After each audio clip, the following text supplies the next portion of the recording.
The past, it seems, is always present in Iran.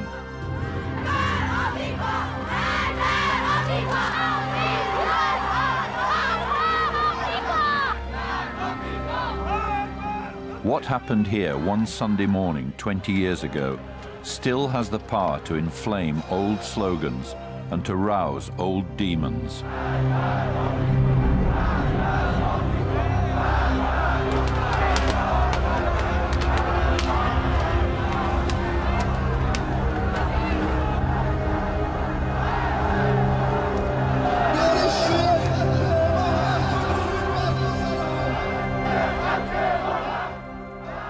These people have gathered to remember an extraordinary event which the world came to know as the Iranian hostage crisis.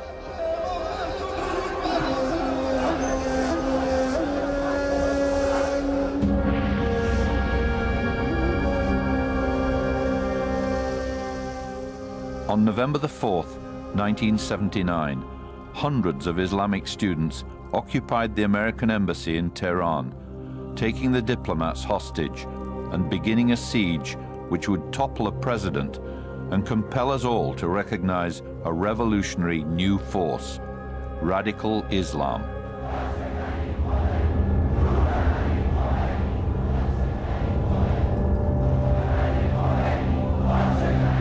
هدف اصلی بچه‌ها در واقع از اشغالات جاسوسی این بود که فریاد مظلومیت خودشون رو، فریاد اعتراض خودشون رو نسبت به سیاست آمریکا در اون مقطع از زمان به دنیا اعلام میکنن. To actually come onto the grounds, take the embassy hostage, and take the diplomats hostage. I mean, this was the worst part of all. It was like being raped. There were times I was sure that none of us were going to come out of that thing alive, given the volatility of what was going on and their propensity for violence. It was interminable. 14 and a half months can be an eternity. And I saw no way out. For Americans and Iranians, one man stood at the center of the crisis, Mohammad Reza Shah, King of Kings, for more than 3 decades the absolute ruler of Iran. Over the years, the Shah's brutal secret police terrorized all opposition into silence. A dash for modernization left millions in poverty. But resentment was building most of all about the Shah's profound relationship with America. ما تمام جنایت‌های رژیم پهلوی رو وابسته به امریکا می‌دونستیم و نه تنها ما دانشجویان بلکه همه ملت چنین احساسی رو داشتن. ما احساس می‌کردیم که شاه و پدر او همیشه از حمایت‌های امریکا برخوردار بودند و به حمایت‌های او بود که شاه مثل یک سگ زنجیری واقعاً در کشور به مردم اون ظلم رو روا می‌کرد. Iranians had never forgotten or forgiven 1953, when America had staged a military coup to overthrow the democratic government of Mohammad Mossadegh. The Americans had then established the Shah as their faithful bulwark against the Soviet Union. When the military coup happened, many of us were so sad and just cried for what Americans they did in my country. Mossadegh was trying to introduce democracy in our country, and through that military coup, Americans they actually suffocated the democracy in Iran at a very critical embryonic state. In Washington, there was a failure to understand the vast degree of suppressed hatred that had been caused by our bringing about the collapse of the Mossadegh government. That was Iran's chance to become democratic. We screwed it up, and we bragged about it.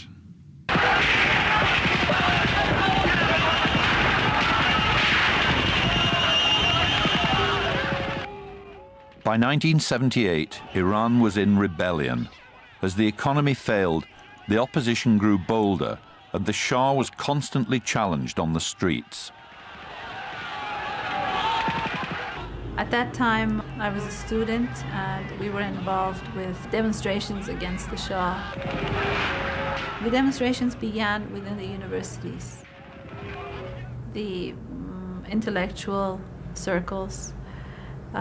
We had demonstrations practically every week.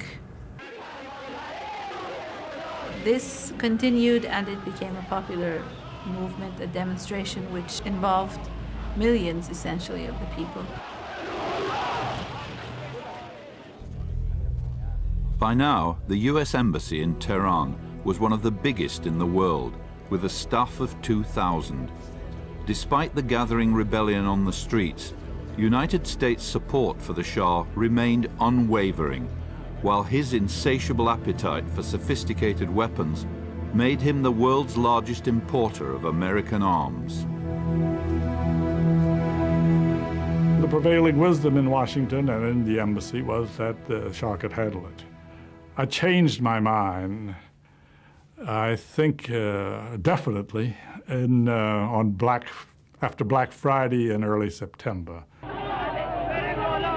On Friday, September the 8th, 1978, hundreds were killed in anti-Shah demonstrations. It was the trigger for revolution.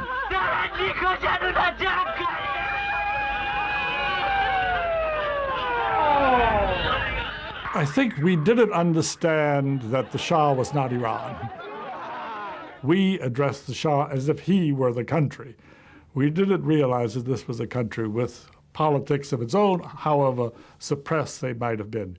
We have never been comfortable as Americans dealing with religious fervor. We simply do not comprehend it. Ayatollah Ruhollah Khomeini had become the unique focus of opposition to the Shah and America. For 15 years, Khomeini had been exiled by the Shah, but never ceased his bitter denunciations. In October 1978, Khomeini arrived in Paris. He was a very strong man. He was very smart. I didn't have to repeat things to him twice. He didn't have any idea of what's going on in the world. It's very funny. Among all the leaders of the contemporary revolutions, he was the only one, comparing with Mao Zedong, comparing with Ho Chi Minh, comparing with Castro, with Tito and others. He was the only one, didn't know what's going on in the world. امام برای ما تبلور آزادی ملت بود، تبلور استقلال ملت بود، تبلور قیام مردم بود علیه ظلم رژیم طاغوت.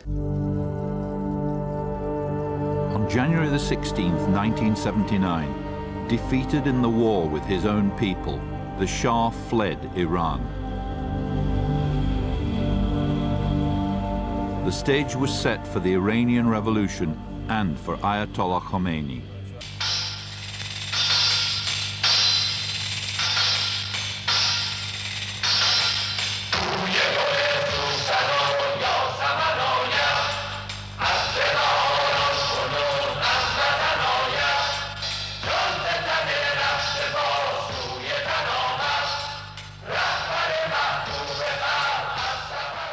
اون لحظه چیزی که بود عشق و اون انتظاری بود که همه به واقع داشتن و اگه مردم میگفتن یا همه ما میگفتیم امام به قلب ما و وارد باند فرودگاه قلب ما شدن، به واقع اون موقع شاید اغراق نبود و امام به واقع وارد قلب‌های ما شده بودن و اون لحظه شاید زیباترین لحظه هست که برای خود من وجود داشته، اون موقع که امام وارد فرودگاه شدن و از پلکان هواپیما به پایین اومدن.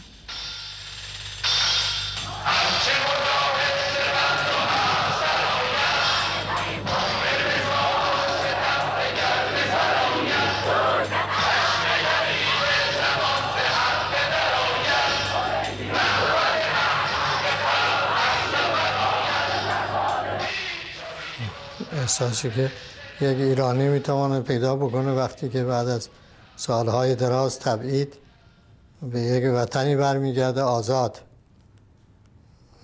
پر از شادی و امید.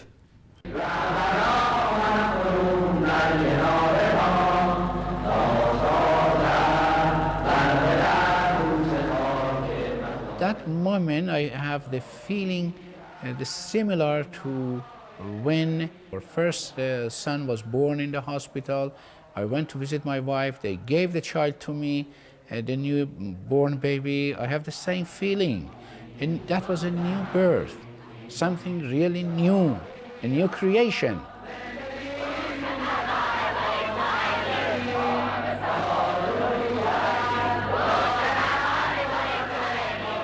So it was the moment of excitement, but at the same time, the moment of concern for the future.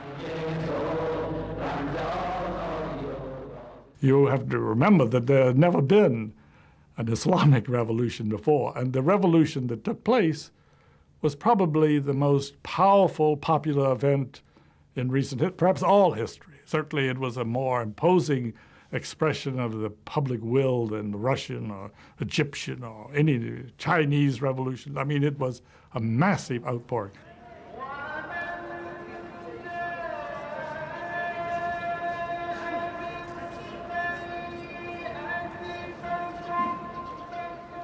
Khomeini returned to his spiritual home in the holy city of Qom to ponder the way ahead for the revolution.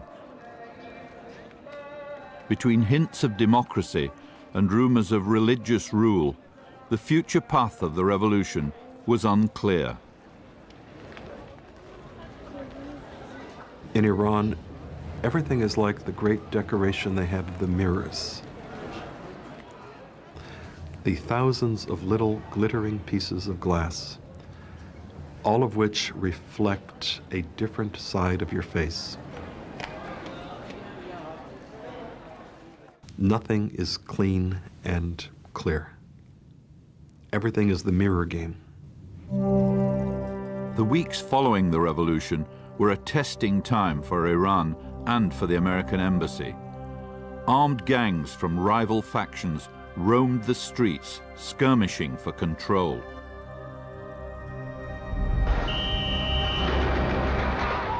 In February 1979, the embassy narrowly survived a ferocious attack by left-wing guerrillas.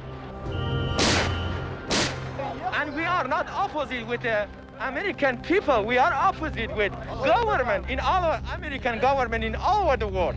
We are opposite. And we want to kick out, all imperialism, all imperialism from this country. We want this country for ourselves. Khomeini's foreign minister came to the rescue. I was able to control the situation. I thought that it was the obligation of the new government to protect the security of the foreign citizens, and therefore I went there and resolved the problem and apologized for what has happened. Thousands of Americans poured out of Iran, and the shattered embassy struggled to come to terms with an uncertain future. The old embassy staff was being sent out very rapidly. And within the space of just a few days, we went from a major embassy, one of the larger of the American embassies, to about 15 or 16 Americans. I stayed because I wanted to. It was exciting. It was a revolution. You do not get to see revolutions often. This was history. And even though it's dangerous, people want to be part of history. In the spring of 1979, Washington decided to try and re-establish the American embassy in Tehran. Around 70 diplomats with a taste for adventure were recruited for the challenging job of doing business with the revolution. To head the embassy, a seasoned diplomat was dispatched to hold the fort until an ambassador was appointed. I was ready to go. It was a challenge. And most Foreign Service officers looked for that opportunity to serve in the midst of a challenge. It was exciting. I had served in Tehran before, 25 years earlier. I liked Iran. I liked the Iranians. I was between jobs in the Foreign Service and looked for something that would, quite frankly, earn me some brownie points at that point, because very few people were willing to go out there. But also, I'd been a student of Islam all my life, and the idea of seeing, for a short stretch, a revolution in action was very challenging to me. And when I came there, of course, the buildings were still there. It was still 27 acres, squat in the middle of Tehran, a big American presence, but beleaguered this time. We called it Fort Apache because it was very heavily defended, or prepared to defend itself against any kind of demonstrations. We were still in the Cold War. We really weren't looking at Iran most of the time. We were really thinking about, what are the Soviets going to do? So to a large degree, we were saying, well, let's try to keep a stable relationship with Iran going. And perhaps we were a little too idealistic about this. By early summer 1979, the embassy was beginning to relax again. Old contacts were re-established. Embassy parties welcomed Iranian guests. I remember a dance and the music, and I remember teaching my secretary to waltz. But a little bit St. Petersburg, or Petrograd 1917. I was having some success in getting our position across to the revolutionary government, that we had accepted the revolution. I was dealing, of course, with the provisional government. What we saw as normalization with the new provisional government, with the revolutionary government, the students and a lot of clergy, a lot of the ultra-militant, would see as the destruction of the revolution. For those radical clerics, the evidence that the American embassy was again moving closer to the Iranian government seemed ominous. But now came the prospect of an even more disturbing development for Iran's radicals. For 8 months since he left Iran, the Shah had been moving from country to country in an increasingly desperate search for a safe haven, and he was now seriously ill with cancer. In October 1979, the Shah asked to enter America for medical treatment. I had been asked several times that summer by the U.S. government how I would feel about the admission of the Shah into the United States if necessary.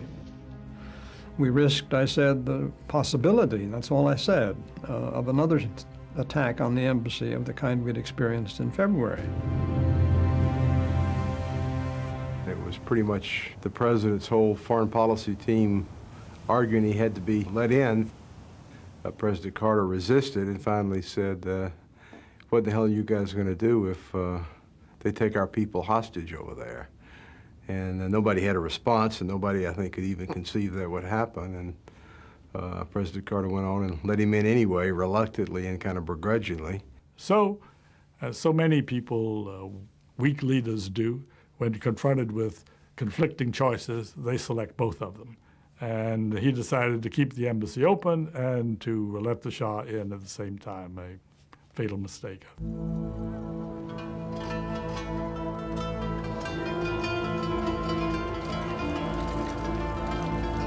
After the Shah was admitted into the United States, there were several days of sheer quiet.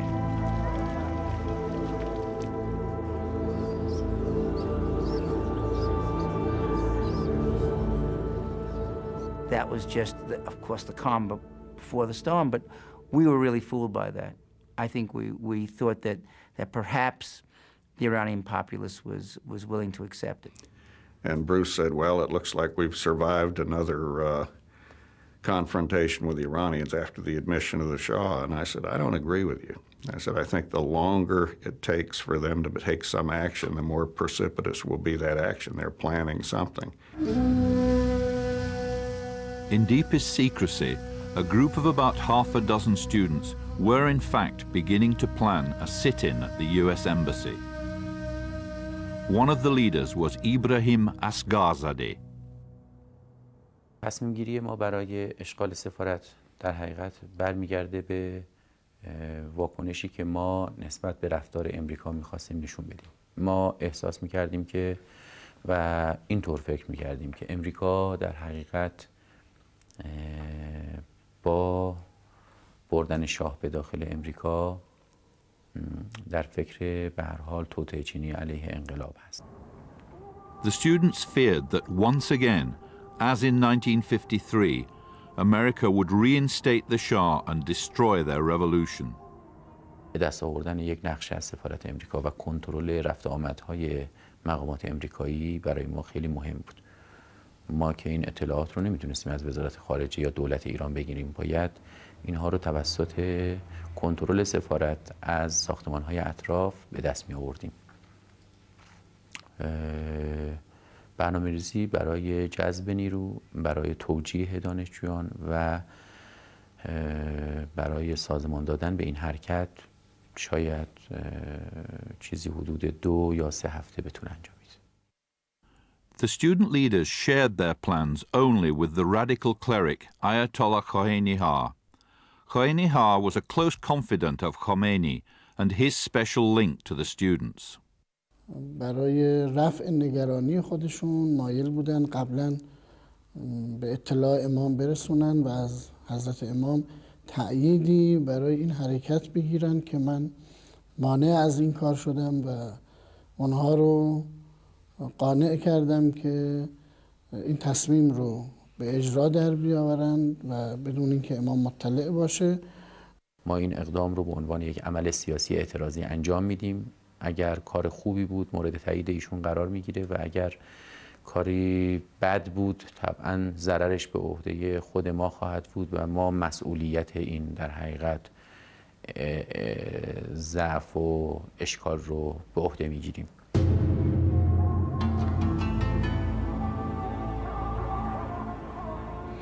I'll tell you the funniest thing. I woke up that morning, I walked out on my balcony, and I looked out over at the embassy, and I actually said, oh, it's a great day to be alive. November 4th, 1979 started out as any other day in Iran.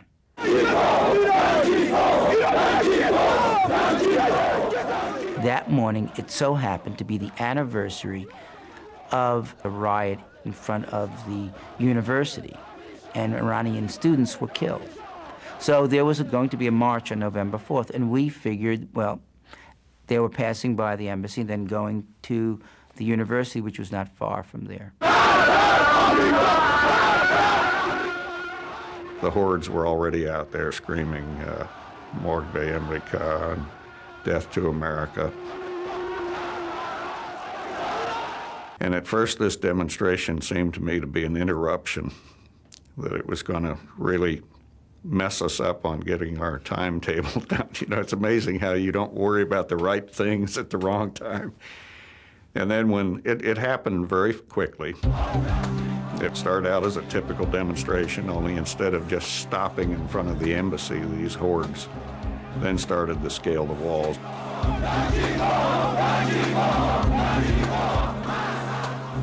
طبعا من هم جزو اولین گروه‌هایی بودم که وارد سفارت شدم.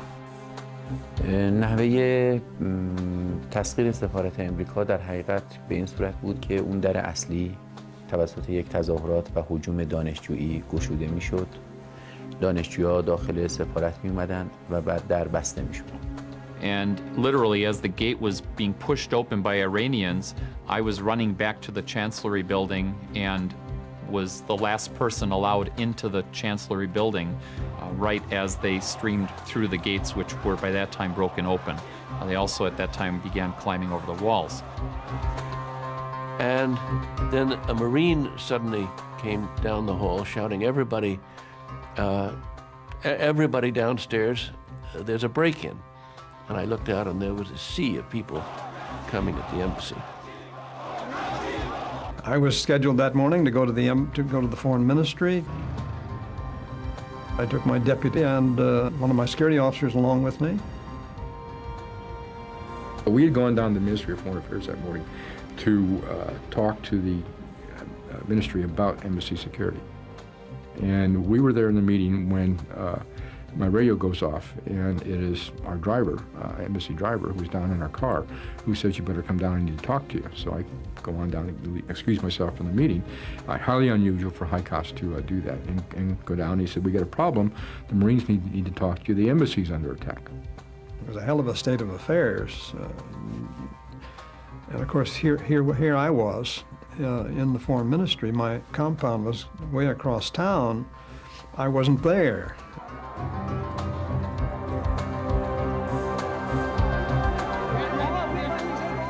یعنی ما خیلی میترسیدیم و فکر میکردیم که به احتمال 99% به احتمال زیاد فکر میکردیم که امریکا به ما حمله خواهد کرد. یعنی نیروهای امنیتی و گارد سفارت. Took my coat off and put a flak jacket on, a helmet on, grabbed my shotgun, grabbed my holster and revolver, grabbed a whole supply of ammunition and tear gas. یک برنامه ریخته بودیم که در صورت زخمی شدن دانشجویان و یا به شهادت رسیدن بعضی از اونها رو سر دست بگیریم و به سمت دانشگاه تهران که محل تجمع مردم به یک مناسبتی در اون روز بود ببریم و مردم رو تحریک کنیم برای برگشتن به سمت سفارت امریکا و درگیر شدن با نیروهای امنیتی سفارت. And my instructions there were not to fire except if they were an immediate physical threat themselves, danger of loss of life.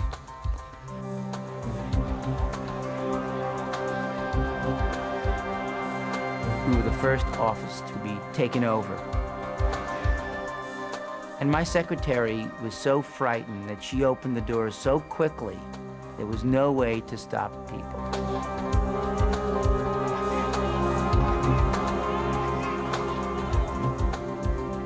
They blindfolded me, and as soon as that happened, must have been some sort of heavenly sign going on. It started to rain. You know, I'm kind of a dramatic person. I sort of accepted it, you know, this is what life is going to give me, you know, rain, blindfolded. I'm going into hell right now. I don't know what's going to happen to me.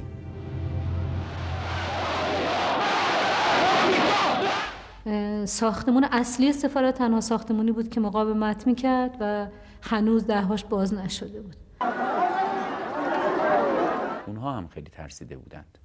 از لحظه‌ای که فهمیدند که ما داریم از طریق پنجره‌ها، شکستن شیشه‌ها وارد ساختمون میشیم و با وسایل ساده‌ای مثل دستمال خیس در حقیقت در مقابل گاز اشک‌آور اونها مقاومت میکنیم، ترسیده بودند. Once we saw the situation sort of deteriorating, we started destroying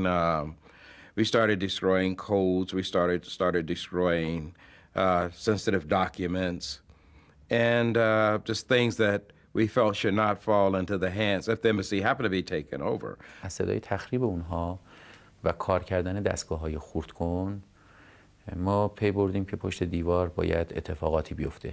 They brought our security officer to the vault door, and they said that if we did not open up, they were going to execute him. Well, that's pretty serious.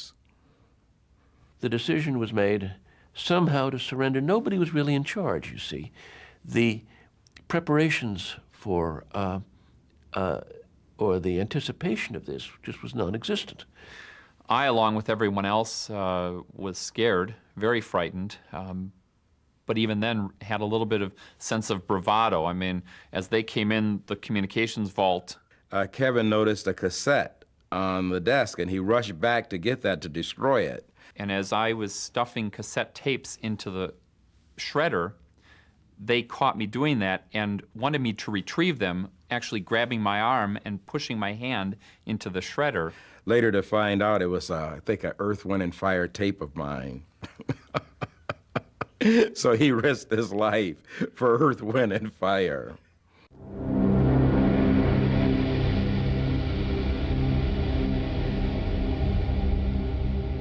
They lined us up against the wall, and they sort of put our hands behind our backs, and we were told to keep our heads down. When they put a gas mask bag over my head to use as a blindfold, that was, it was pitch dark, and all kinds of thoughts were going through my head at that immediate instant and for the ensuing several hours. And then led out and downstairs with the guard telling me, you know, where to step, where to put my feet, and then whispering, Vietnam, Vietnam. And they started to interrogate me. I felt that doesn't seem like this is going to be a short stay in Hotel Iran.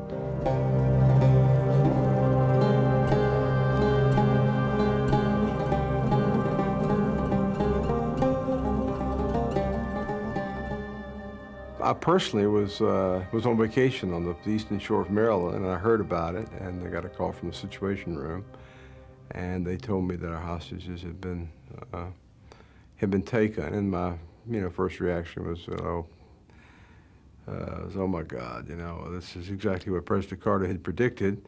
People were assembling from different places all over Washington, and it was quite an amazing sight, actually. They'd taken over one room of the State Department Operations Center and had had telephone lines open that were, you could hear, and we had lines open to the embassy.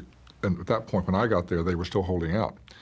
And then one after another, the phones went dead. And then I heard the noontime news that said the embassy had been seized, and I knew we were in bad trouble.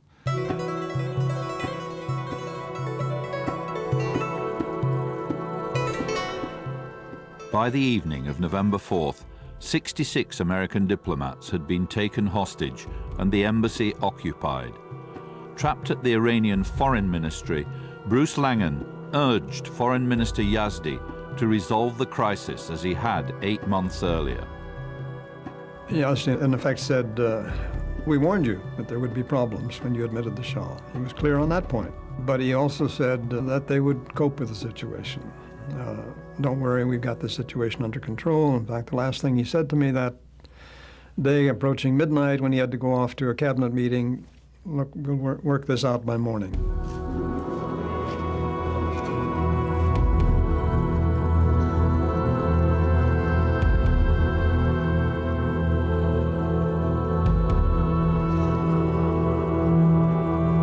I was with the CIA guy, and we weren't supposed to talk. He was a little faster off the mark than I was, and he said, you realize, don't you, we're hostages. And so I thought about that. I was taken outside, and the hordes were already out there screaming, death to the hostages. So it was like an official, formal announcement that, hey, this isn't your typical sit-in. This is a serious situation.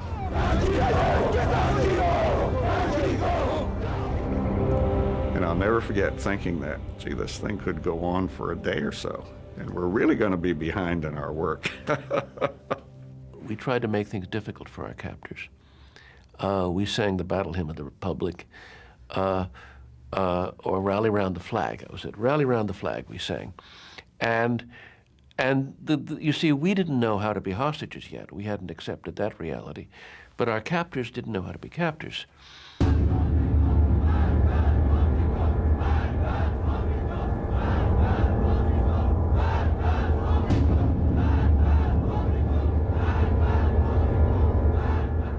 اتفاقا قرار شد در اون زمان من اینا رو جمعشون کنم توی یکی از ساختمان‌ها و لیست برداری بکنم از اینها و اسمشون و شغلشون رو ملیتشون رو یادداشت بکنم. این کار رو هم انجام دادم. امریکایی‌ها دو گروه شده بودند. یک گروهشون که در حقیقت محافظ سفارت امریکا بودند، با پرتاب گاز اشک‌آور و در حقیقت حفاظت از ساختمان‌ها می‌خواستن جلوی دانشجویان رو بگیرند.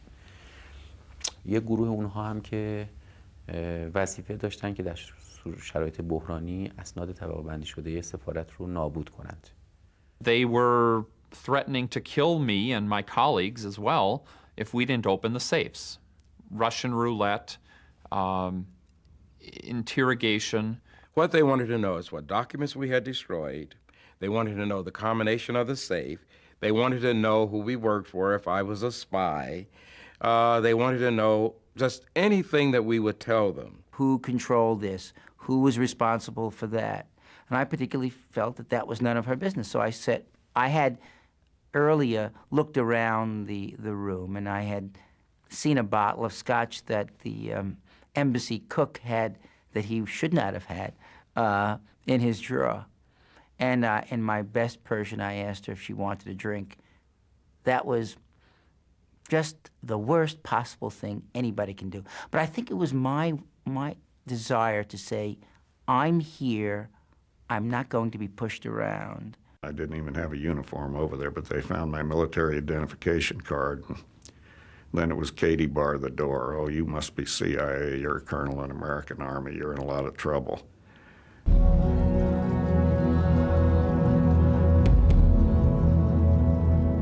استقرار اونها در اتاقهای خواب یا در سالن‌هایی بود که ما میتونستیم اونها رو تحت کنترل قرار بدیم. زنها رو جدا کردیم، مردها رو در کنار هم گذاشتیم.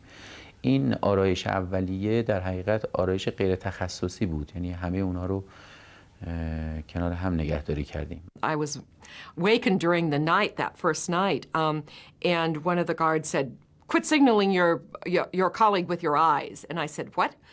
And my eyes must have been moving in REM movements or something, and they were absolutely convinced. I don't know how, in the small, darkened room, that I was sending Bill all sorts of secret signals with my eyes. But so we were all blindfolded after that. Marooned at the Iranian Foreign Ministry, miles from his embassy, Bruce Langan settled down in the reception room, which would become his prison for the next year.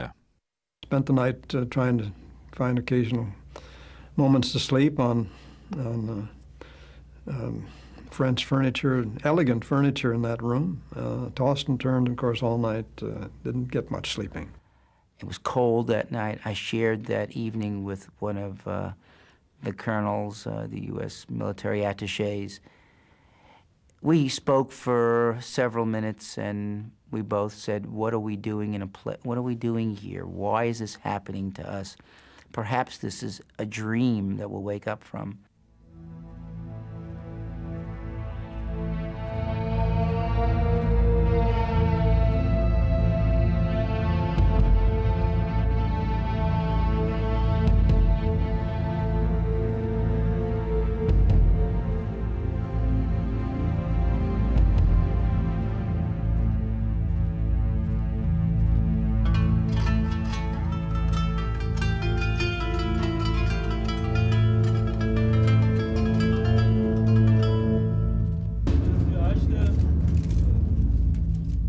For student leader Ibrahim Asgarzadeh, the morning after the occupation was an uneasy time. ساعتهای اول ساعتهای سختی بود و به خصوص اینکه نمیدونستیم که با چه بازتابی از طرف محافل داخلی و رهبر انقلاب روبرو خواهیم شد. دولت موقت بسیار ناراحت شده بود از این قضیه و بلافاصله واکنش تندی نشون داد. اینکه خب برای یه ملتی فخری نیست که برود یه سفارتی رو در مرکز کشور خود اشغال کنه و یه دی رو بگیره به گروگان. ننگی هم هست. عمل شجاعانه نیست این. پس من از دید من مثل این که دوباره این ضد انقلاب برگشت. ما امریکا رو از در بیرون کردیم، حالا از پنجره بازگشت، دوباره شد محور. دیگه همه چی در رابطه با سفارت امریکا. The embassy takeover immediately exposed the bitter divisions within the Iranian revolution. For the secular politicians, it was an embarrassing problem. For the radical clerics, it was a unique opportunity to consolidate their power. The day after the occupation, the students' own demands were clear. Return the Shah from America to face trial. But the students found themselves at the center of a fierce struggle for the future direction of the Iranian revolution. Pawns in a bigger game. Their link to that bigger plan was Ayatollah Khomeini. ارتباطات دانشجویان با مسئولان و مقامات عالی رتبه کشور نقش واسطه خوبی رو من میتونستم بر عهده بگیرم، از جمله ارتباط بین دانشجویان و شخص حضرت امام. On November the 5th, the day after the embassy takeover, the provisional government collapsed. There would be no rescue this time by Foreign Minister Yazdi or other secular politicians. Khomeini's triumph was complete. Soon afterwards, Ayatollah Khomeini declared his total support for the students. He called the embassy occupation the Second Iranian Revolution. Khomeini saw this as a gift. Khomeini was ingenious enough to understand that the takeover of the embassy was a perfect ploy to consolidate power in Iran. By taking over the embassy, he not only destroyed the provisional government of Iran, but he also destroyed the United States' power within Iran. From this point, Khomeini took personal control of the hostage crisis. His vision for the future of the revolution was now linked to the holding of the hostages. They would stay until that vision was fully realized. یعنی ما اساس برنامه‌ریزی و سازماندهی نیروهامون برای مدتی کمتر از یک هفته بود. در اطلاعیه اولی هم که منتشر کردیم این رو به اطلاع مردم رسوندیم. اما در عمل ما در واقع درگیر کاری شدیم که هم مردم و هم رهبر انقلاب از ما میخواست که اون رو ادامه بدیم.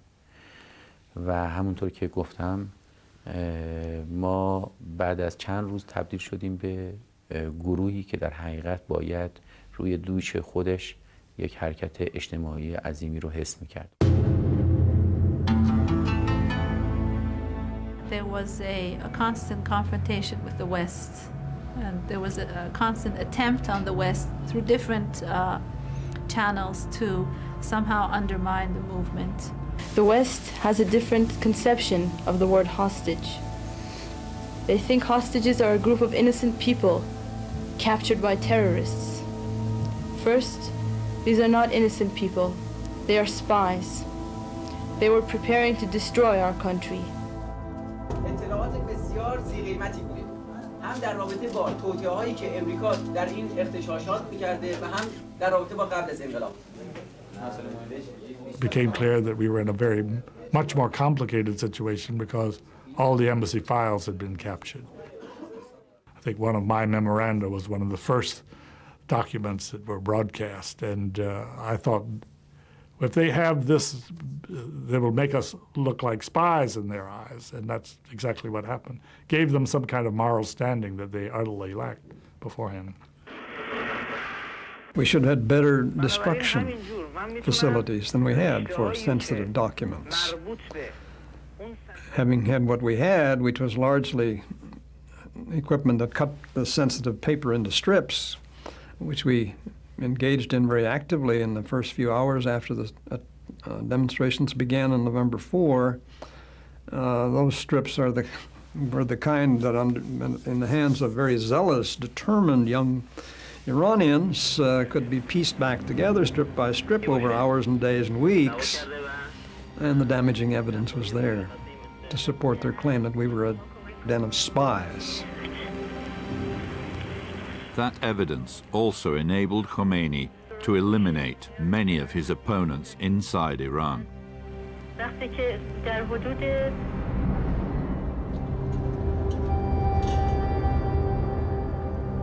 In Washington, President Carter struggled to handle the crisis. Carter quickly froze Iran's multi-billion-dollar assets in America. But there were other urgent concerns for the president. I don't think they knew how to handle this in a family sense. They were very good at briefings, but it tended to be in State Departmentese. And this was incomprehensible to many people. They did, however, invite the families to Washington, which I think was a very good step. It was a good step for both sides, although it was extremely difficult the first time. At one of the first meetings, I brought pictures of the children and gave them to President Carter and said, please remember, whatever you decide to do, that their father is being held. We'd very much like to have him come home alive. Always keep that in mind, and I gave him the pictures. So every little thing that you could do that gives you a little bit of power makes you feel a little bit better because you're so powerless in the situation. I am not going to take any military action that would cause bloodshed or arouse the unstable captors of our hostages to attack them or to punish them. I'm going to be very moderate, very cautious. That was very nice to know that the president was immediately with us and worried about us. The only thing, though, the president said, I don't think it's going to last very long because these are religious people. And, you know, I just trust that they will be kindly and humanitarian and let them go. And I looked at him, I said, Mr. President, I lived 9 years in Muslim countries, and they're not going to let them go tomorrow, I can tell you that.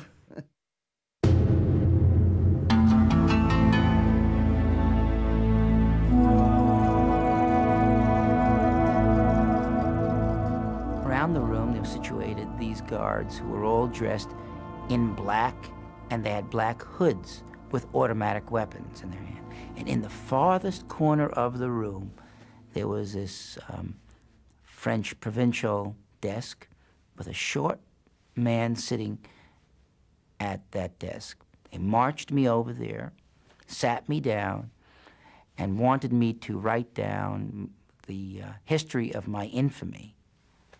And I refused. I said, nope, I won't do it. They had 2 or 3 different interrogations teams that worked me over.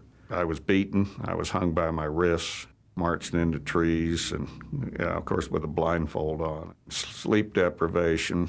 I was tied so tightly that when they weren't interrogating me, they'd tie me up like a pretzel and come in about every 15 minutes, give me a couple of good swift kicks, pull me to my feet, and ask me a bunch of stupid questions. And that was deliberate. I mean, that was to try to confuse me. He said to me that I'll count to 10, and by the time I get to 1, if I don't get an answer from you, I'll just shoot you in the head.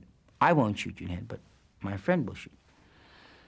And my friend had his cold barrel next to my head. People don't realize that the count from 10 to 1 can take an interminable period of time when you're about to die or you expect to die.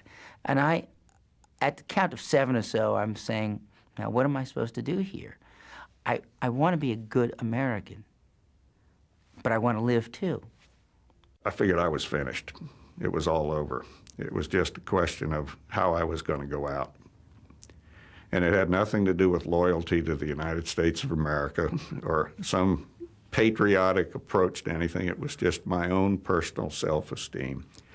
I was not going to give in.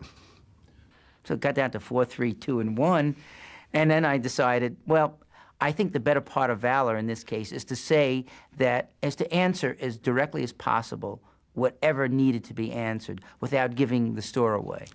After about 3.5 weeks, they gave up on me.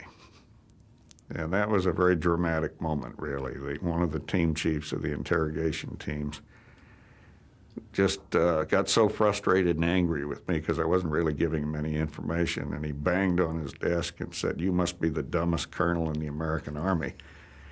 And I felt so good about that. Once I said yes, the gun was lifted from my head, and I signed my name, and they sent me back upstairs. I think I was in total shock for days.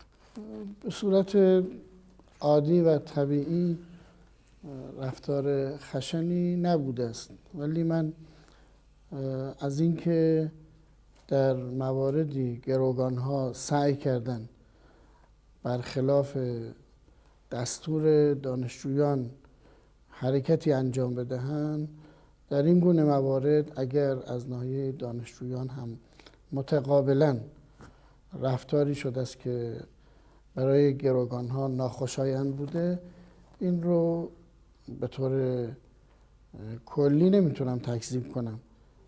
کار گروگانگیری کار نسبتاً خشنی بود. ما هم این رو میدونستیم، ولی ما ناگزیر بودیم نسبت به رفتار امریکا واکنش نشون بدیم و فکر میکردیم که واکنشی غیر از این شاید اون اثر لازم رو نخواهد داشت.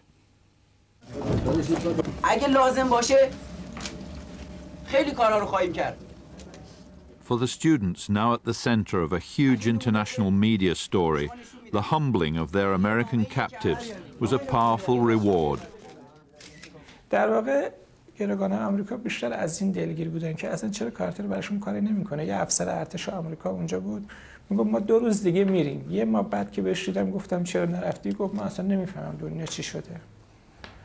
طبیعی بود که گروگانگیری توسط امریکایی‌ها اصل میشد و به عنوان محور تبلیغاتی قرار می گرفت. برای ما افراد گروگان خیلی مهم نبودن. کافی بود از این گروگان‌ها همشون آزاد بشن جز 1-2 نفرشون، یا حتی همشون آزاد بشن ولی ما سفارت امریکا رو در اختیار داشته باشیم و بتونیم حرفامون رو با دنیا بزنیم. گروگان‌ها یه ابزاری بودن در دست ما.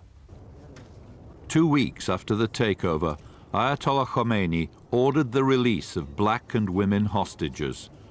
Islam has a special respect towards women, he said, and he stated that blacks live under American oppression and tyranny.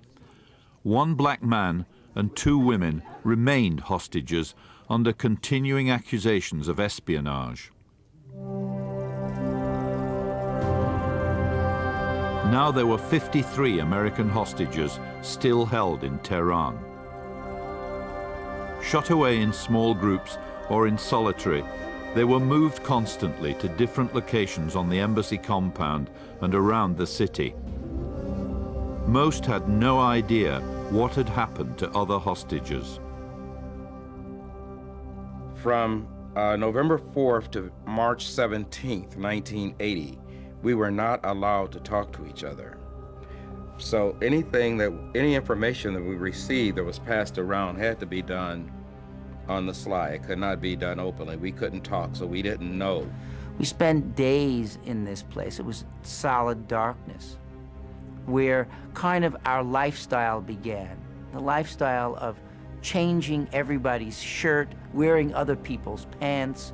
We all looked like we were disheveled messes. We were like animals in a zoo because they would parade people through there to watch us, to look at us.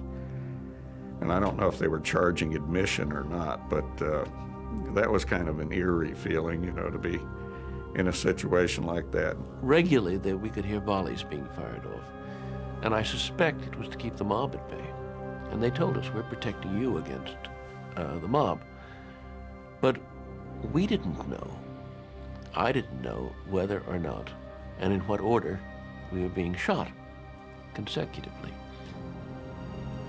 Amid hints of trials and executions, the year drifted to a somber conclusion.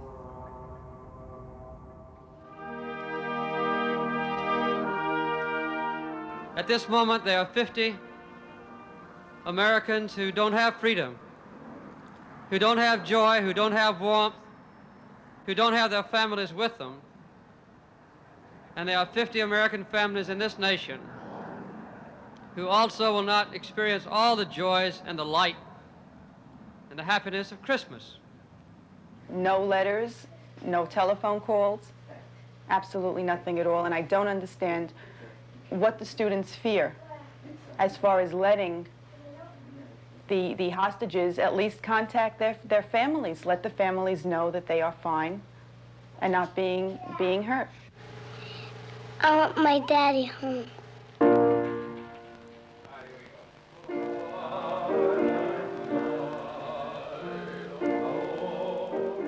At Christmas 1979, an invitation arrived from Tehran for 3 American priests to visit the hostages. I think it was a very simple matter of wanting to try and bring a little Christmas cheer to people who were badly in need of it. And when the Ayatollah said, we didn't ask for it, but when the invitation came, it just seemed like a very obvious one to accept. This was a party, and I shaved. Everybody else was, didn't give a damn. So we were led downstairs, and there in his red Oxford robe, I think, was William Sloane Coffin. Then I decided, we'll all pray together. So I said, let's all stand, let's all pray, and let's hold hands. So this student who had been giving us a very hard time was holding hands with 1 Marine on the left and 1 Marine on the right. And I was praying pretty powerfully. I think I was getting a real visit from the Holy Spirit. whether we live in Iran or whether we live in the United States, whether we sit in captivity or whether we number ourselves among the captives. Come into our hearts this night. Tell us that we all belong one to another in this world. And at that, the tears began to pour down the cheeks of this very tough student leader, and he couldn't wipe his face because a Marine was holding his right hand and another Marine was holding his left. William Sloane Coffin had visited my wife before Christmas, and he had whispered in my ear that Barbara and the children are well. And I recognized that this must be the father of the boy I just met. And when I shook his hand, I said, I'm going to have to do one better for you. I'm going to have to give you a hug from your small child. You know, I had very strong ambivalent feelings about hearing those things. I wanted to hear that everybody was well, but it also was a very depressing thing. It worked, I think, against me. I wanted to keep up, you know, the vigor of hate, and there was this message of love and hope, and it was very hard to take at that time. My son never wanted to look at the pictures of his father on television. He had said to my mother, and this was like well into the crisis, you know, didn't they go psh, to Daddy? Wasn't it over? And for a 2-year-old, over is better than having and not having. In a little town in Pennsylvania, a patriotic American set up an avenue of flags to remember the hostages and added a new flag each day. I think I could actually visualize time. Seconds were like grains of sand that kind of built up and became minutes, and minutes became hours, and hours became days, and days became weeks, and weeks became months, and much to my chagrin, years became years. I never expected that it was going to last that long. The relationships did not stand up as well as perhaps they should have. And I think a lot of us, some people irritated the hell out of me, and I irritated the hell out of some other people. We spent a lot of time just getting to know one another, and eventually, after several weeks, getting to irritate one another. Frankly, when you spend a lot of time when you spend 24 hours a day with somebody, you get on each other's nerves. I was in a room with a couple other people and had to spend 24 hours a day on a bed. Now that sounds very restful after what I'd gone through before, but it gets a little old, and there was no talking allowed or anything. We were 3 of us in a double bed. One had almost uncontrollable diarrhea, and the other was a terrible snorer. In fact, I talked to his wife about it afterwards, having shared this guy's bed, and we both did this gesture. I had a bad back at that moment, so I was provided with a chair, and I sat in the chair, and then one of my roommates made it clear they wanted their turn in the chair, so we had these little moments. Imagine any husband and wife that think they have a good marriage, chain them together and put them in a 5x7 cell for a few months and see what you have left at the end of that. Probably not much, but we didn't have any choices. We were from different backgrounds, and as another hostage said, we exhausted each other.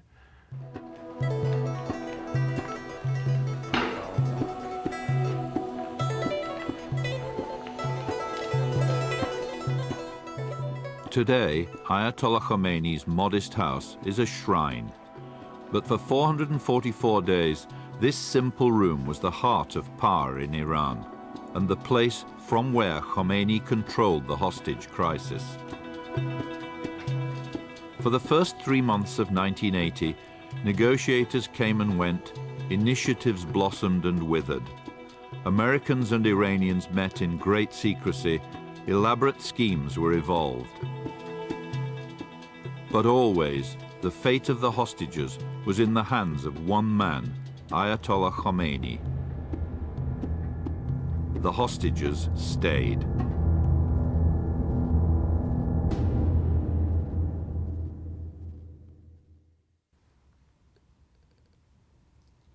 You could tell the level of fear by the smell that people give off. People really smell when they're afraid. And I remember we were marched into a little room once, and our three of us sat there. The place just stank, that acrid, terrible smell of fear. We thought that this was a waiting room for execution, you see. 4th of February, 1980. That was one of the real low points and yet a high point of the entire experience. The door burst open, and in came a group of guards with masks on. Carrying rifles and automatic weapons. We were taken out and lined up against a wall, spread-eagled. Stripped down to our underwear. And they marched up and down, snapping at the elastic. And they told us to put our hands up against the walls and not turn around. And they were clicking their little guns behind us. It was click, click. And those whose Farsi was better than mine recognized the commands for a firing squad. Hazar Khan, get ready. And then Hadaf show, take aim. And then nothing. You're thinking about, hey, the next sound you hear would be the bullet entering you. And then they went back and started the fire commands over again. And they did that for about a 25 or 30-minute period without ever giving the actual command to fire. February in Tehran, it can be very cold indeed. And the thought occurred to me, being an amateur historian, I remembered that on the day of his execution, which was I think it was early January 1649, King Charles I insisted on wearing a second shirt so that he would not tremble from the cold and people might think he was afraid. So that thought, me shivering away, King Charles I shivering away, both of us being executed. And I remember one of the military guys just turning around and saying, if you bastards are going to shoot me, then you're going to shoot me front. You're not going to shoot me in the back. And they kept telling him to turn around, and he was quite defiant. And then they were giggling and laughing. And about that time you thought, well, you sorry bastards, you're just trying to rattle our cages. You're trying to get into our heads. Finally, we were marched back into our little cells, and I remember letting out a yell of joy. We'd won. We had faced them down. We hadn't shown what used to be called the white feather. And that was important to me. There wasn't a single soul that pleaded for mercy or begged or let out a single sound. By then, each one of us had made a conscious decision that if we were going to die there, we were not going to beg them or give them one last spectacle over which they could gloat. And so when it was over and we were moved back into our cells, I did some real serious thinking. I thought, hey, you know, you've been in combat. You've been with some pretty neat people, but you've never been with anybody better than these guys.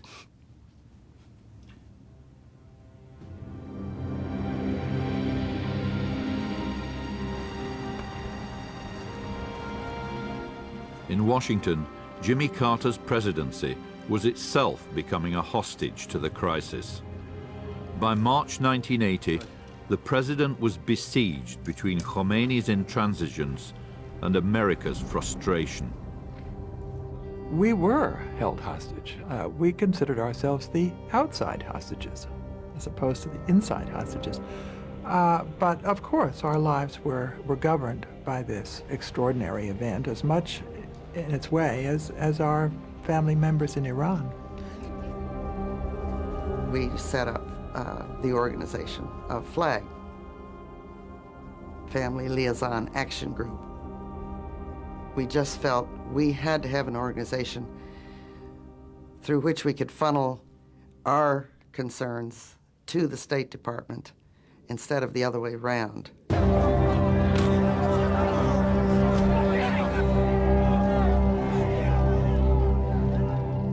College students were throwing dog food at the Iranians, and I said, this is not helpful. I said, well, tell them to tie a yellow ribbon around an oak tree. It just snowballed. It was incredible.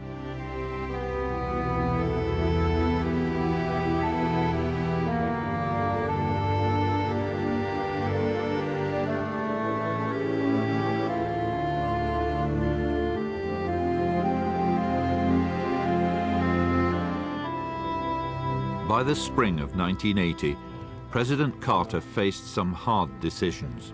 From the very beginning, the other president had commissioned the feasibility studies to a rescue mission.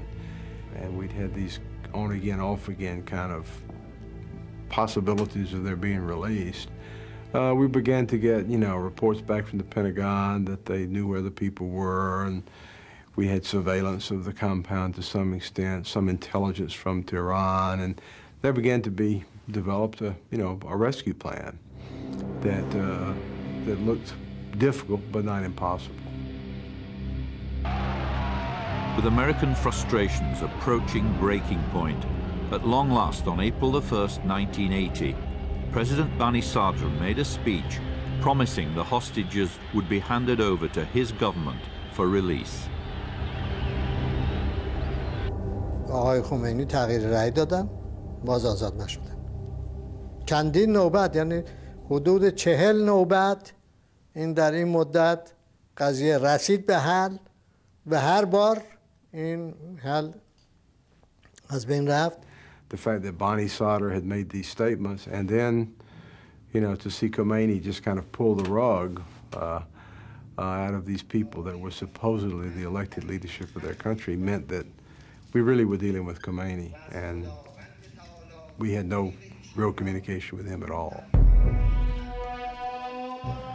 This lays bare the full responsibility of the Ayatollah Khomeini and the Revolutionary Council. It must be made clear that the failure to release the hostages will involve increasingly heavy costs to Iran and to its interests. We didn't know if our people would be there forever. So just a bleak feeling about the future of our people, concern about their health, their physical and mental health. A feeling that our country was being humiliated, which was true, and a feeling that we had to do something. We will continue to consult with our allies and other friendly governments on the steps we are now taking and on additional measures which may be required. 3 days later, on April the 10th, 1980, President Carter secretly gave the go-ahead for a rescue mission. But another mission was on its way.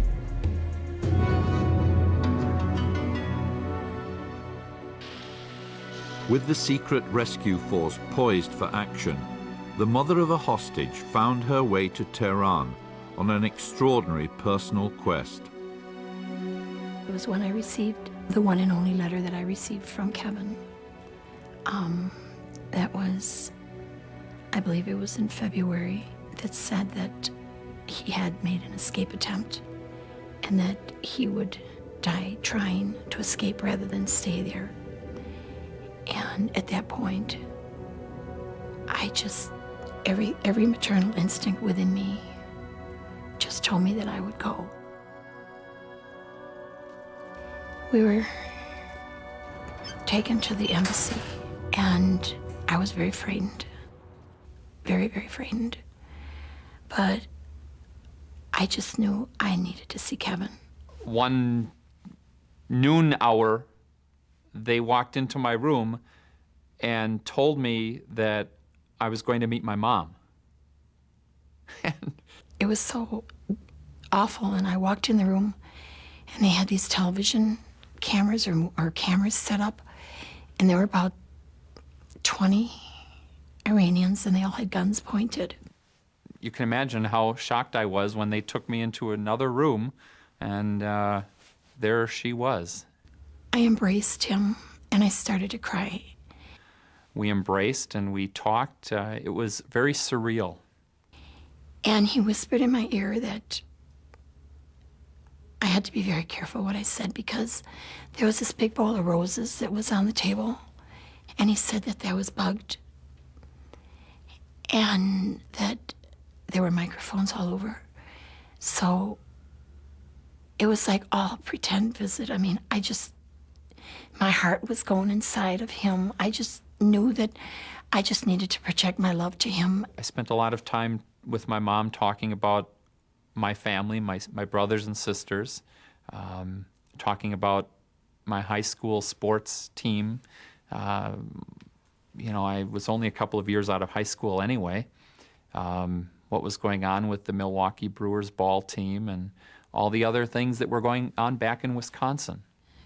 That was probably the worst time that I ever had in my whole life, was to leave.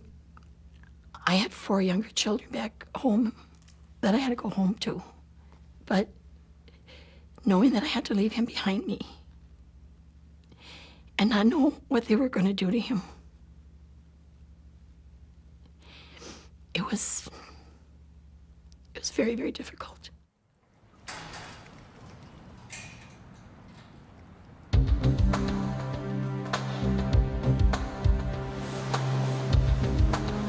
The bold and hazardous rescue plan began with a night rendezvous of 8 helicopters from an aircraft carrier in the Indian Ocean. They would meet up with C-130 refueling planes at a remote location in the desert south of Tehran. From there, the helicopters would lift the Delta Special Forces to a hideout close to the city. Finally, the Delta squad would storm the embassy and free the hostages before a helicopter rescue from a nearby sports stadium. We were, of course, having to go through the pretense of a normal day because there were only 3 or 4 of us in the White House that knew about it: the president, the vice president, Brzezinski, and myself. Well, the lead C-130, which is the one I was in, crossed the coast of Iran there between 2 radar sites at very low level. And we crossed simultaneously with the 8 helicopters that launched from the aircraft carrier Nimitz, which was about 50 miles offshore to the south. But soon problems began. 2 of the helicopters abandoned the mission through mechanical failure and weather problems. By the time Colonel Kyle's lead refueling plane reached the desert landing site, the rescuers had the bare minimum of 6 helicopters needed to press on to Tehran. So when we landed pretty hard, by the way, too, but the airplane just shook, rattled, and rolled a little bit, and up we went, and everybody offloaded. But here comes a bus, a big Mercedes bus, driving right into the middle of our operation. To add to the burden of guarding 45 frightened bus passengers, the rescuers now had to deal with the arrival of a rogue Iranian fuel truck. They blew up the truck, but had to inform the White House that the driver had escaped. We still are watching our clocks real close to make sure we're going to be able to complete this refueling, load Delta, and get the forces inserted before sunrise. There was a certain amount of trepidation, obviously. Everything had gone grossly wrong at this point. Colonel Beckwith was a ground commander, and he said, "Hey, one of these helicopters is shutting down. I've got 20 of my shooters on there. You speak their language. Go find out for me what's happening." So I looked down there, and sure enough, I could see the blades hanging limply on it's a number 2 helicopter.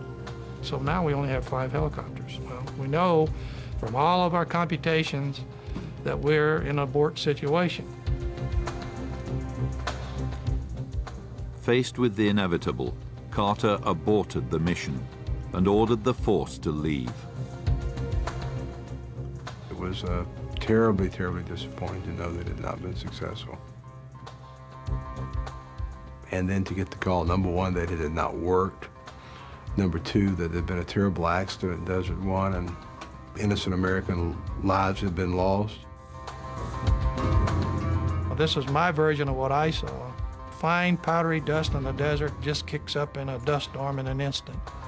The pilot had vertigo, and the helicopter got away from him, and he crashed, he thought, in a left turn out into the desert. But in actuality, he came down right on top of one of the C-130s, and I mean smack on top of it.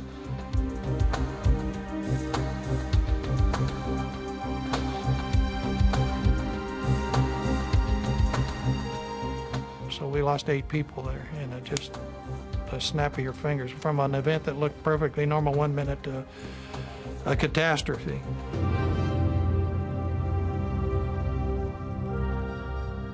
His instinct was immediately that we had to go public with this, but he was devastated. He's devastated.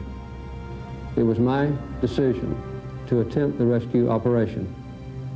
It was my decision to cancel it when problems developed in the placement of our rescue team for a future rescue operation. The responsibility is fully my own. In the aftermath of the attempt, we continue to hold the government of Iran responsible for the safety and for the early release of the American hostages who have been held so long.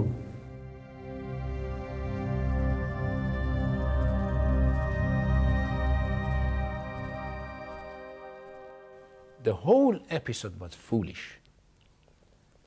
And that added fuel to the fire. That showed that even the Americans, they don't want to resolve the problem through the nonviolence and negotiation. They don't hesitate to use force in order to resolve the problem.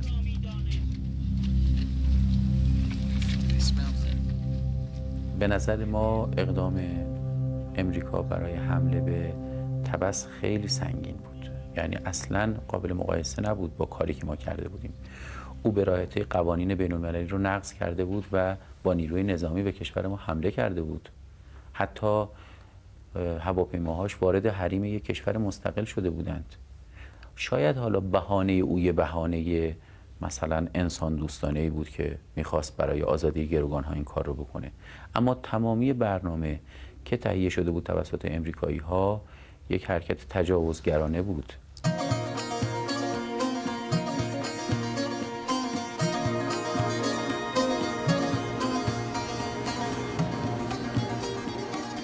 Within hours, the hostages were dispersed to secret locations in every corner of Iran. After the rescue attempt, we were shipped off in these vans, and I felt like I was a piece of poultry. Blindfolded, leg irons, the whole bit. All the way I'm listening to the truck when it was going uphill, so I knew we were heading toward the mountains from Tehran. And for the next 6 hours, we traveled through the mountains of northeastern Iran to a small isolated village, which we later learned was only about 20 miles from the Soviet border. For the next 3 months, the hostages were held in remote, improvised prisons. The Shah died at last in Egypt, but negotiations languished as the captors grew as weary as their hostages. I used to wake up every morning and make myself say, this is ridiculous. These people are stuck with us. We're stuck with them. They don't know what to do with us. And that kind of cheered me up momentarily as I woke up after another dreary day and night. تعبیر زیبایی است که ما هم گروگان اون گروگان‌ها بودیم. ولی خب ما برای یک هدف انسانی و دفاع از منافع یک ملت اون گروگان‌ها برای جواب پس دادن از طرف حکومتی که اونها اصلا بنده های خدا در شاید اون به هر حال اهداف سهمی نمی داشتند. گروگان‌ها ابزار دست حکومت امریکا بودند. ما هم به هر حال ابزار دست یک ملت بودیم. And sometimes they'd sit there for hours asking me about the states and things like that. And, I mean, some of them were so naive, they'd say, do you think when this thing's over, do you think I could go to school in the States? Oh, sure. You know, when's it going to be over? من اون ترم تحصیلیم رو حذف کردم. من و همه بچه‌های دیگه‌ای که با هم در صحنه لاین جاسوسی حضور داشتیم. و اصلا احساس ناراحتی نمی‌کردم از اینکه چه این کار رو دارم انجام میدم. و حاضر بودم که 1 سال دیگه همین کار رو ادامه بدم. I had deep and utter hatred for them, and they had mutual hatred for me. And I think it was built on the fact that I felt that I was betrayed by them, and they treated us so inhumanely. And I always had this picture of Iranians being not that way. I don't agree with what they did. But on the other hand, they managed to keep us alive throughout that entire period, and I don't think they did that bad a job.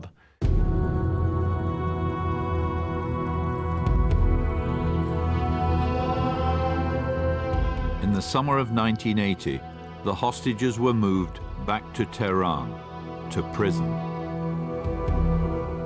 When we finally got into Comité prison, that was another low point in that sense because, geez, how long is this thing going to go on? here we are, where they're institutionalizing this thing to the point where we're going into one of the toughest prisons in the country. We spent 6 months in an Iranian prison, full-fledged, honest-to-goodness, gray-walled, steel-barred prison with good steel doors to it. And you lie there on the floor with about a half inch of rubber matting, looking at a bulb that's on 24 hours a day, with nothing to do in your life except to go to the bathroom. This blood-curdling scream just came out of no place. There were 4 of us in this cell, and we all woke up and looked at each other. That was probably the second most frightening day of my life, because someone was being tortured, and this went on 24 hours a day. Iranians had blocked up all the windows. There was a fan with louvers, and the louver and the fan somehow, and the light from the sun reflected a tree that was outside the building. And there, on this tree, was a bird. And this bird would visit me every afternoon at a certain time. He was upside down, of course, because of the reflection and refraction. And there we were together. He was chirping, and I was looking. We had nothing, that's all we had together. That was our relationship. But that what gave me the most pleasure, I would say, in the 14 and a half months of my captivity. That's not much, you have to understand, but it meant a lot. He meant a lot to me. And then when he left one day and didn't come back, I was heartbroken.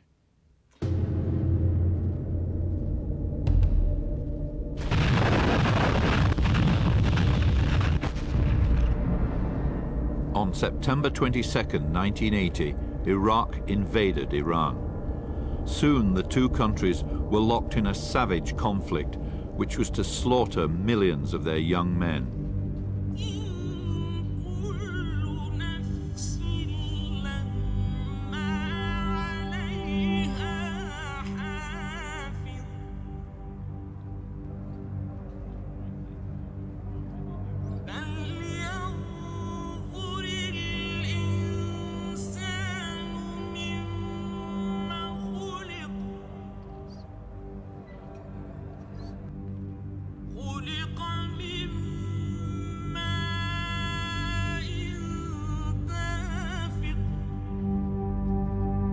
As the Iranian martyrs piled up, Khomeini grew desperate for the arms and assets locked away in America.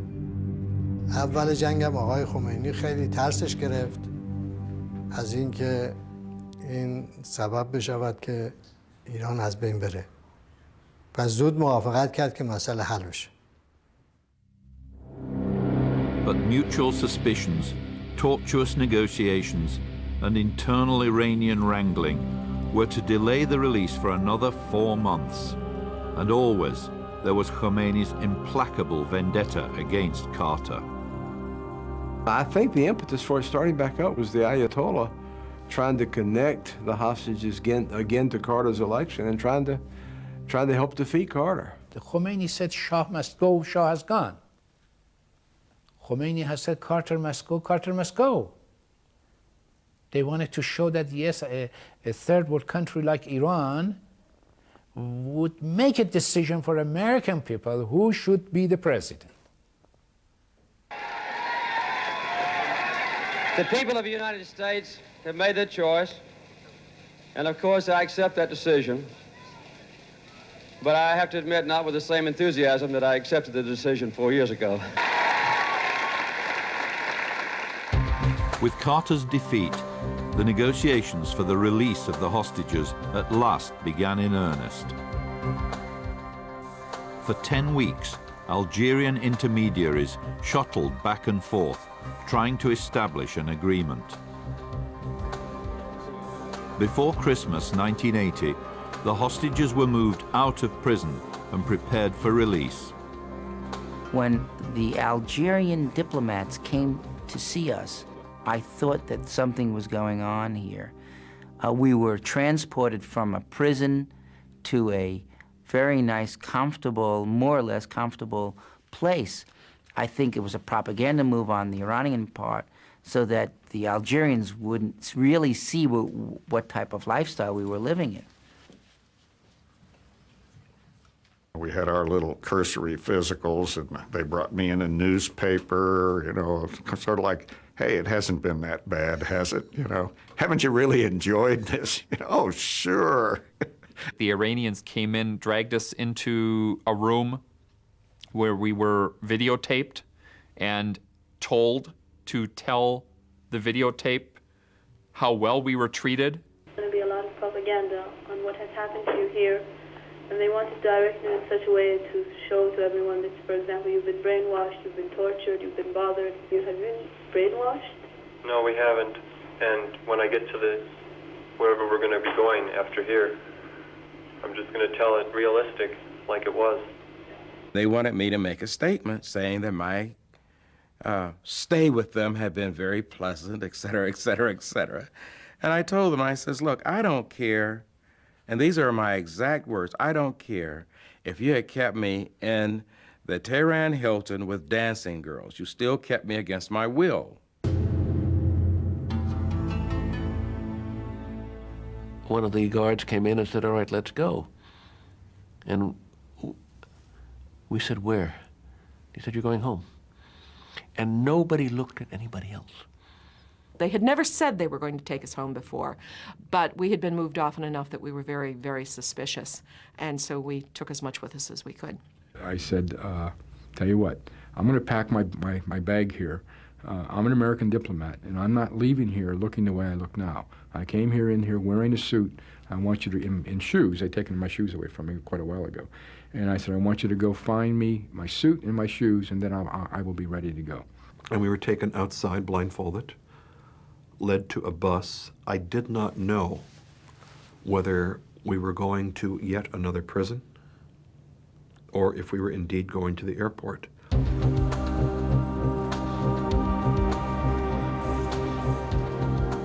Well, that trip to the airport could have been a very fateful one, was a very nervous one. There were elements out there within the student group that were determined not to let us go, hold on to this political bag that they were enjoying, if you will. The bus was driven through the streets of Tehran. We sat there, it seemed like an interminable period of time, traveling on bumpy roads. One of the guards from the bus said, shut up. And then in Persian he said, "Bedersokte Amerikai," which means you bastard American. So in Persian I just told him to shut up himself, you son of an Iranian whore. And he took umbrage. They hauled me off the bus, beat me up a bit, and the bus left. And there I was, realizing I had probably made a mistake. The only thing really downhill in Tehran and out in the distance is the airport. And we heard the jet engines of the planes that later would be flying us to freedom. We heard, as we drove nearer to the plane, a more deafening noise even than the aircraft engines, and that was the crowd.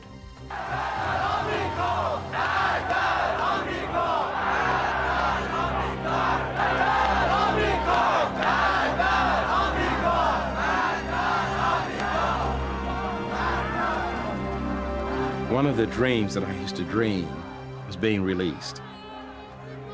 So I had actually gone to the airport. I had gone through this many times in my dreams. At the speed of light, I remember running through what was a gauntlet. People pushing at us, throwing things, kicking at us, spitting on us, jeering at us. Yankee, go home. They were yelling Magbar America, death to America. And at the same time, they were spitting at me. So as I lifted the spit off my face, I happened to see this wave, someone waving at me, and it happened to be an Algerian steward. But to me, it looked like someone saying, you know, you're free. It just adds some joy to see everyone again. And we each basically ran into each other's arms and we hugged each other. We were shaking hands. There were tears streaming down faces. And we started to hug each other and kiss and cry. This feeling of overwhelming joy that one only experiences a few times in one's life. Everybody was trying to remember people's names. It was like a college reunion because we hadn't known each other that well to begin with. And people slapping each other on the back. Tremendous. It was party time. It really was. We talked a mile a minute. I was trying to catch up on how one had been treated and what was happening, and everybody had two questions. Are you okay, and is everybody here? I went out in a Mercedes-Benz, sitting in the back seat with a Revolutionary Guard chauffeur and another guard in front, all the way out to the airport by Mercedes. It's the only way to leave. Both planes at the end of the runway. Do we know if the presumption of hostages are on? Don't know. Don't know. We'll let you know when to take off, but it's this close. It was surreal. It was unbelievable that it was happening to us, that this thing that had been a part of our lives for a year was maybe about to be over. We were waiting for any kind of a response. We knew the deal had been done, the Iranians had accepted it, the money had been transferred, everything had happened, and we were simply waiting for a sign that they were going to follow through on what they had agreed to do. The hostages were on the plane, that the plane was on the runway in Tehran, talking to President Carter in the car while he was riding down with President Reagan. And then, of course, our hope was that they'd be released on our watch. We had gotten our people out and we had completed the task. And of course, even that was to be denied us. I, Ronald Reagan, do solemnly swear that I will faithfully execute the office of President of the United States. That I will faithfully execute the office of President of the United States. And they waited until President Reagan had taken the oath of office, at which point they immediately released the hostages within 5 minutes.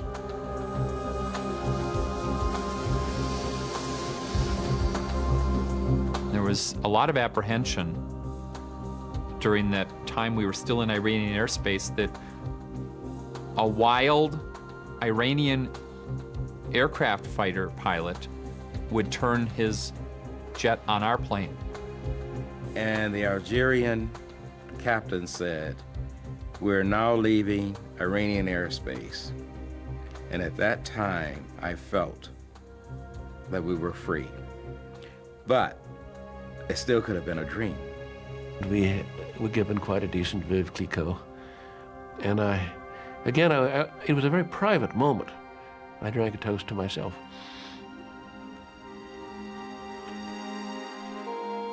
I had received word officially for the first time that the aircraft carrying the 52 American hostages had cleared Iranian airspace on the first leg of a journey home, and that every one of the 52 hostages was alive, was well, and free.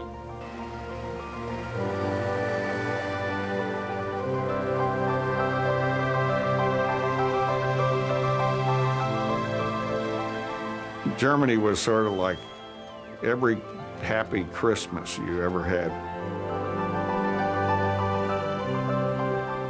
I got to Wiesbaden not knowing anything about the emotion that people in America felt. I had no idea. I called directly home to Barbara and the kids. It was one of these things that, how do you really communicate this feeling of love and loss to someone from this distance and this time warp, the time that we lost, that both of us lost. It's almost an impossible thing. What do you say over the telephone? Hello, how are you? You know, a stupid question. What do you mean? How am I? Now I'm happy. You know, I was in Iran, and it was terrible. And it's, how much can you say? I finally got to Louisa. She had gone to stay with friends because the pressure of TV and all that was getting to be too much. And she said I had to leave my house and go stay with these friends. And I said, "What do you mean your house? I paid for that house." And marriage was off to a good start again.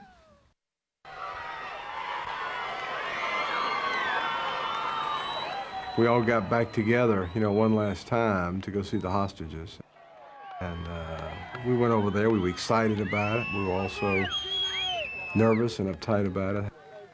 There were some tough questions, but it was a very, very emotional time. There were people in that room that hated Jimmy Carter.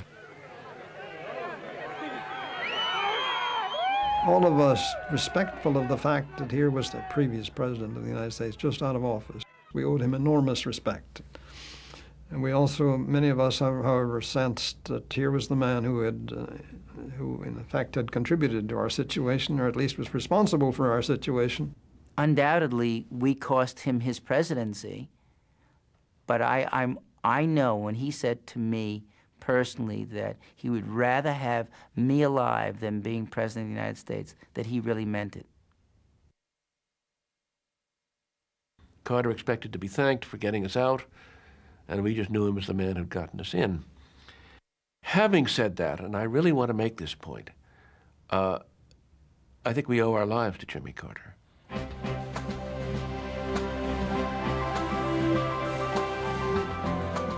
We'd all been collectively holding our breath for so long that this was just a mighty, it's over.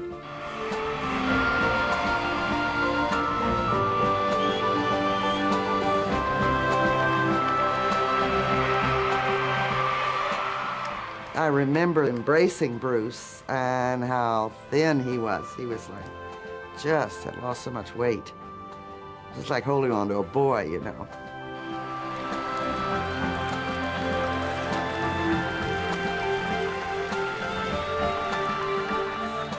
And when he came off the plane and he just, you know, held us all three of us, and everybody's standing there crying because there are no words.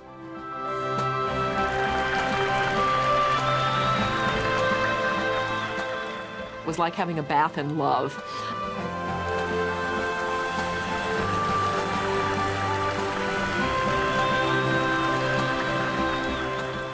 America was looking for a reason to be proud, or a reason to be American again. We had lost it.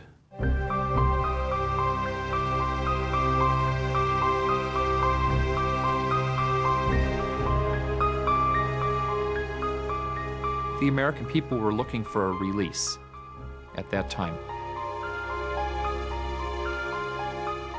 We had our release from captivity. The American people used our release from captivity to release itself of this burden of Vietnam.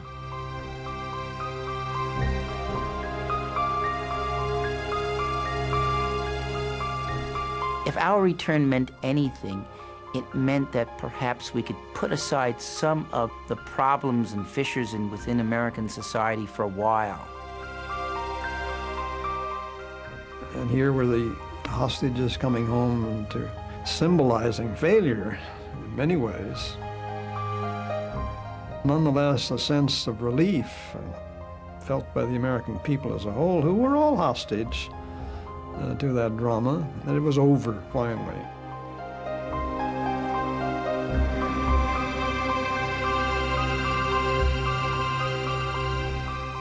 They were making heroes out of us, and I kept thinking of the stories of the Roman legions when the legionnaires would come back and their senior officers would be feted with a big parade through the avenue of heroes, and they'd be on their chariots listening to the exulting masses cheer them on and everything, and always there was a representative of the emperor's office behind them whispering in their ear, "All glory is fleeting." So I knew that was a celebration not for us, really. We were symbols.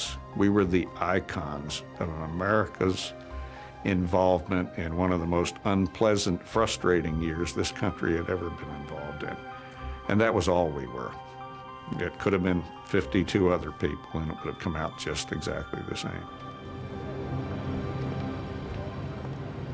In Tehran, another anniversary demonstration outside the former American embassy winds down. For a generation born since the revolution, the old images keep alive the specter of the old enemy.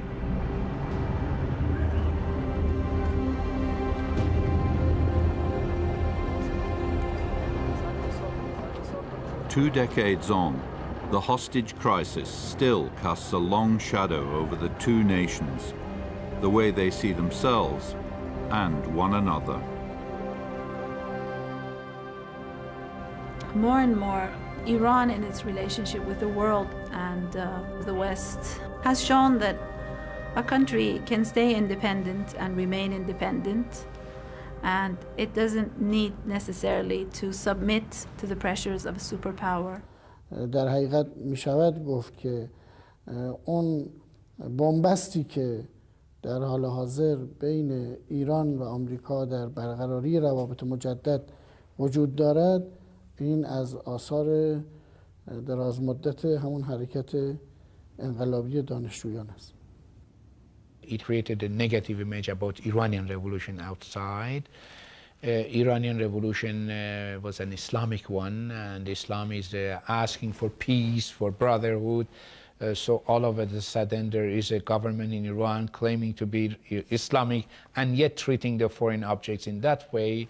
That was not a good way to present yourself. من اگه یک گروگان امریکایی رو الان ببینم هیچ احساس خاصی نداشته باشم. یعنی اساساً فکر میکنم تصرف سفارت امریکا یک حادثه ایست متعلق به زمانی. اصلا لازم نیست دیگه تکرار بشه. یعنی نمیتونه تکرار بشه. همه چیز داره عوض میشه.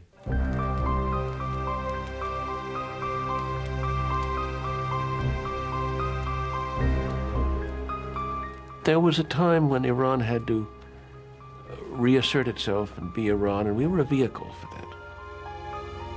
We've got to realize that out there are a lot of people who don't wish us well. And that's very important thought at all times, and one that Americans have a very hard time swallowing.